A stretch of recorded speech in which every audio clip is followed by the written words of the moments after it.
সংসার হলো এমন একটা জায়গা যেখানে আপনি যত সহজভাবে সবকিছু মেনে নিবেন বা যত রকমের ঝামেলাই হোক না সেটা যত আপনি সহজভাবে নিজের মনে করে সেই ঝামেলাটাকে শেষ করবেন তাহলে দেখবেন সেখানে আপনি তত বেশি ভালো থাকতে পারবেন। সবসময় এখানে একটা জিনিসই মাথায় রাখতে হবে যে যত বড় ঝামেলা হয়ে যাক না কেন সেটাকে আমি যত সহজভাবে মেনে নিব তাহলে আমি এই সংসারে তত বেশি ভালো থাকতে পারবো। তা না হলে আপনি দেখবেন কখনোই সেই সংসারে আপনি ভালো থাকতে পারবেন না বা শত চেষ্টা করলেও সংসারের লোকজনও ভালো থাকতে পারবেন না।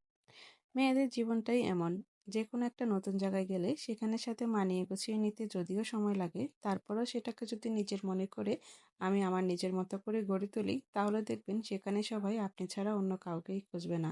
এটা সবার ক্ষেত্রেই হয়ে থাকে, তবে মাঝে মাঝে কিছুটা হয়তো বা ব্যতিক্রম হয়ে থাকে, সেটা সবসময় হয়।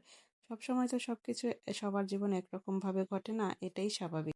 এইবার হঠাৎ করে আমাদের বাড়ি যাওয়া আগে থেকেই কোনো প্ল্যান ছিল না, যেহেতু ঈদের সময় আমি কখনোই বাড়ি যেতে পারি না। তো এইবার হঠাৎ করে বাড়ি যাওয়ার পর এইবারের ছুটিটা মনে হচ্ছে একটু বেশি ভালোভাবেই কাটাতে পারছিলাম। সব সময় তো দেখা যায় যে পূজাতে বাড়ি গেলে একটু বেশি ঝামেলার মধ্যে থাকা হয়, পূজাতে ঘোরাঘুরি, তাছাড়া দেখা যায় যে এইবারে ওবারে ঘুরতে ঘুরতে ছুটিটা যে কোন দিক দিয়ে শেষ হয়ে যায় সেটাই বুঝতে পারি না। তবে এইবারের ছুটিটা এত ভালোভাবে কাটাতে পারবো আগে থেকেও কখনো ভাবিনি। যদিও একবার যাওয়ার আগেও চিন্তা ছিল যে ছুটি নেওয়ার পরে না যেতে হয়তো বা ভালো হবে, ঢাকাতে থাকলে বোধহয় ভালো হবে। কিন্তু এবার বাড়ি যাওয়ার পর মনে হয়েছে এবার না আসলে আসলে অনেক কিছুই মিস করতাম। তো যাই হোক, আজকে এখানে কাকি নিজের হাতে খাসির মাংস রান্না করতেছে, সেটা আমি আপনাদের সাথে একটু শেয়ার করব।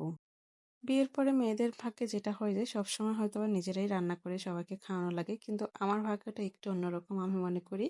আমি সবসময় মাঝে মধ্যে রান্না করি, সবসময় সবাই আমাকে রান্না করে খাওয়ায়। এটা আসলে একদিনে কখনো হয় না। আপনি যদি সেভাবে তাদেরকে তৈরি করে নেন তাহলে দেখবেন তারাই আপনার জন্য সবকিছু করবে, আপনি সেখানে মেহমানের মতোই থাকবেন। খাসির মাংসগুলোকে প্রথমে টক দই আর গোলমরিচ বাটা সাথে একটু পেঁপে দিয়ে তারপর মেখে 1 থেকে 2 ঘন্টার জন্য রেখে দিছিল। পেঁয়াজ ভাজি করে নিয়ে সেই তেলে এক এক করে যত বাটা মশলা ছিল সব মশলাগুলোকে দিয়ে সাথে পোস্ত বাটা দিয়ে এটাকে ভালো করে একটু কষিয়ে নিয়ে তারপর এখানে ঢাকনা দিয়ে ঢেকে মাংসটাকে একটু কিছু সময় কষিয়ে নেবে। গ্যাসের চুলায় রান্না তো আমরা সবসময় খেয়ে থাকি, কিন্তু গ্রাম বাংলার এই মাটির চুলায় রান্না খাওয়ার যে আলাদা একটা স্বাদ আছে সেটা কখনো না খেলে বোঝা যায় না। মাংসটাকে ঢেকে কিছু সময় সিদ্ধ করার পরে এখন এতে আগে ভেজে রাখা আলুর টুকরোগুলোকে দিয়ে একটা একটা করে চারপাশে ছড়িয়ে ছিটিয়ে দেওয়া হচ্ছে, যাতে করে মাংসের সাথে আলুগুলোও সিদ্ধ হয়ে যায়। আমরা যখনই বাড়ি যাই তখনই তারা চেষ্টা করে আমাদেরকে একবেলা হলেও তাদের করে খাওয়াবে। এটা আসলে অনেক বড় পাওয়া। তো এই তো মাংসটা সিদ্ধ হলো কিনা ছোটবেলার মতো করে কাকিমা এখানে আমার এক ননদকে দিচ্ছে দেখতে। এটা আসলে ছোটবেলায় কম বেশি সবাই আমরা করতাম। অনেকদিন পরে ওদের এই দৃশ্যটা দেখে বেশ ভালোই লাগলো আর নিজের ছোটবেলার কথাও মনে পড়ে গেল।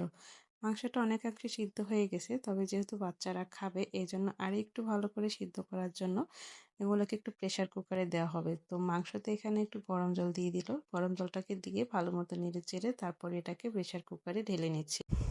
নিজের বাড়িতে নিজের আপনজনদের হাতে রান্না খেতে কার না ভালো লাগে, তাদের সাথে সময় কাটাতে কম বেশি আমাদের সবারই ভালো লাগে। তবে এই ভালো লাগাটার মাঝখানে একটু অন্যরকম পাওয়া আছে যদি তাদেরকে আপনি আপনার নিজের মতো করে নিয়ে নিতে পারেন। তো এই তো প্রেসার কুকারের ঢাকনাটা আটকে এটাকে গ্যাসের চুলায় বসিয়ে দেওয়া হলো, যেহেতু মাটির চুলায় দিলে এটাতে কালি পড়বে এই জন্য। তারপর 2টা সিটি দিয়ে মাংসটাকে নামিয়ে নিয়ে উপর থেকে গরম মশলা দিয়ে দিল বাটাটা।